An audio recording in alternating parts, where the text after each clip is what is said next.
Con más información, de inmediato saludamos a la licenciada Ariadna Flores. Ella es ingeniera geóloga de la Universidad de Panamá. Muy buenos días, muchísimas gracias por estar con nosotros. Claro, muy buenos días a todos y público en general. En efecto, Ariadna Flores del Instituto de Geociencias de la Universidad de Panamá. También soy operadora de la red sísmica que esta posee.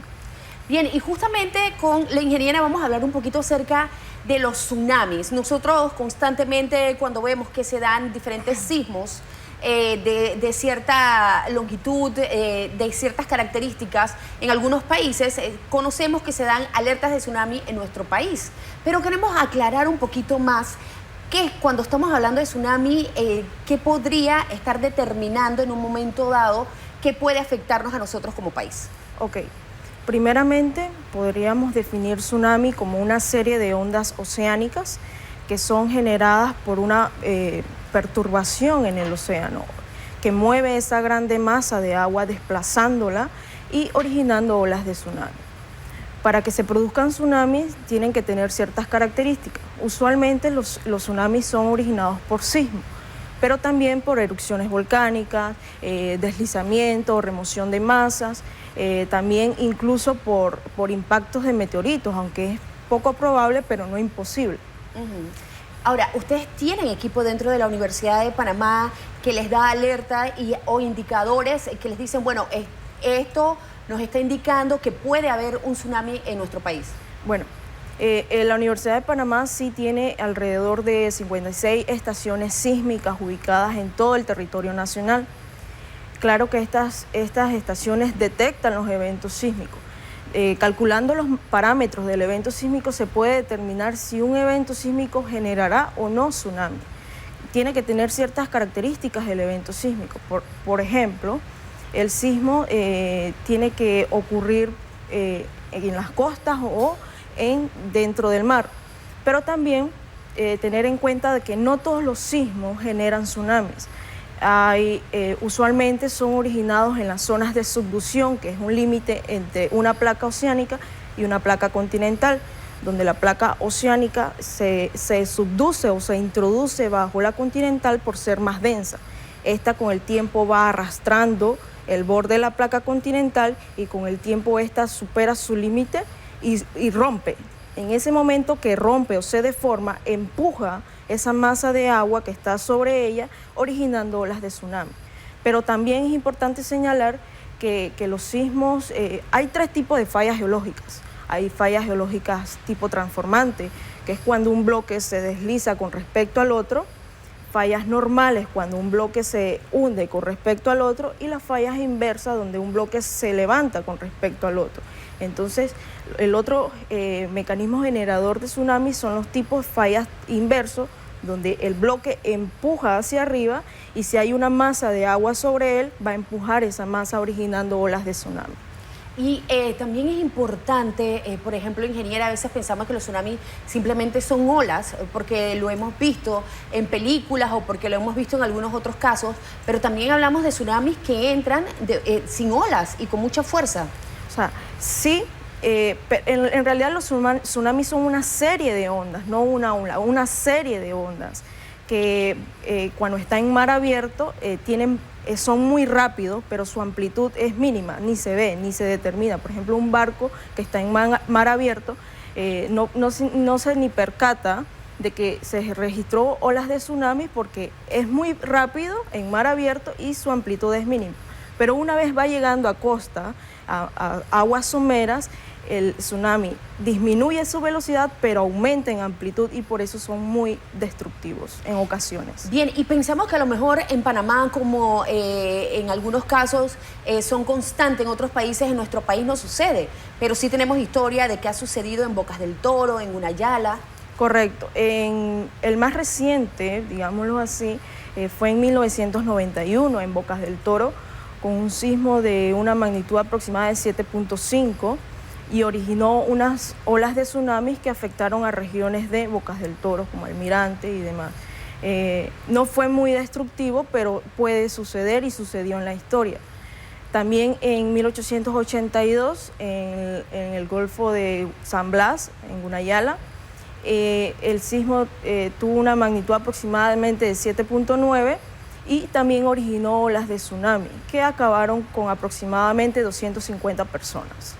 Bien, y conocer este hecho de las magnitudes, por ejemplo, a veces escuchábamos a través de los sismos que ocurren en otros países, que nosotros también estamos dentro de la lista de los alertas de tsunami. ¿En cuánto nosotros debemos tener precaución? ¿Cuándo sí, cuándo no? ¿O siempre debemos tener precaución cuando ellos levantan los alertas? Siempre debemos tener precaución. O sea, todo sismo no genera tsunami. Tiene que tener ciertas características. La magnitud no importa en ocasiones si va a generar olas de tsunami. Se le considera tsunami si genera centímetros de olas de tsunami o si olas destructivas. Al fin y al cabo lo generó un sismo. Entonces se le considera como tsunami, porque fue una perturbación del agua asociado a un evento sísmico. Entonces siempre debemos estar preparados ante este tipo de eventos y no dejar atrás que no solo los sismos pueden producir tsunamis, sino deslizamientos o erupciones volcánicas. Un ejemplo fue Indonesia en el 2018 con la erupción del volcán Anak Krakatoa. Cuando hizo erupción, derrumbó y colapsó parte de su estructura volcánica, originando olas de tsunamis de acuerdo a ese deslizamiento. Por movimientos de tierra, claro. Claro. Entonces, las poblaciones no fueron avisadas de ese tsunami y fue sorprendido.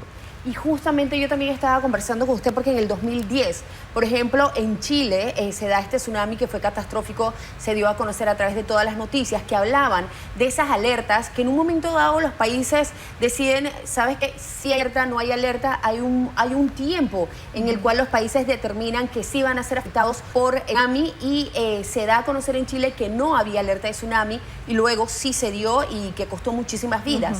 ¿Qué determina esa alerta que da a conocer el país en decir, ¿sabes qué? Sí, hasta aquí ya no hay alerta de tsunami.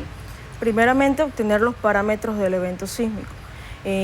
Recuerdo que en ese entonces hubo una discusión si el sismo fue en tierra o en mar. Casualmente la presidenta en ese entonces descartó la alerta de tsunamis por esa confusión. Pero el epicentro no determina si va a generar o no olas de tsunami, sino el tiempo que demora este sismo, el área que está produciendo el evento sísmico, el área de ruptura del evento sísmico, determinará entonces si se genera o no olas de tsunami, pero primero obteniendo los parámetros del evento sísmico. También otro caso muy específico y que aún está en discusión también fue en Indonesia el año pasado, donde en la isla de Cebeles hubo un sismo de 7.5 de magnitud, pero fue originado el epicentro en tierra y por una falla transformante, donde un bloque se desliza con respecto al otro y no un levantamiento como tal, pero ellos no se esperaban de que ese sismo generaría un deslizamiento submarino que provocó y generó olas de tsunami. Entonces, sí hubo una alerta preventiva al inicio del sismo, pero después fue cancelada. Y al cancelarla, las personas no estaban preparadas. Exacto, eso es lo que en un momento dado genera preocupación. ¿Qué tan preparados estamos en nuestro país con respecto a la tecnología, al equipo humano y, por supuesto, las personas? Mentiría si las personas estamos preparadas. No estamos preparadas en Panamá. Falta educación. Sería bueno empezar haciendo docencia en los centros de educación, colegios primarias y públicos, también en las universidades, en las instituciones, empresas privadas y públicas, en los sitios turísticos de Panamá, por ejemplo, la Cinta Costera, Bocas del Toro, Unayalas, que son lugares muy turísticos. Empezar a hacer docencia, prevención, evacuaciones, simulacros de sismo y tsunami. También los letreros de evacuación, hacia dónde deben dirigirse en un momento dado de alerta de tsunami. Con una especie de integración de instituciones, hacer señaletas para indicar zonas de evacuación o zonas seguras en el país. Bien, recomendaciones finales para las personas que nos están viendo y escuchando aquí a través de nuestro noticiero. Primeramente, tener identificado la región donde viven.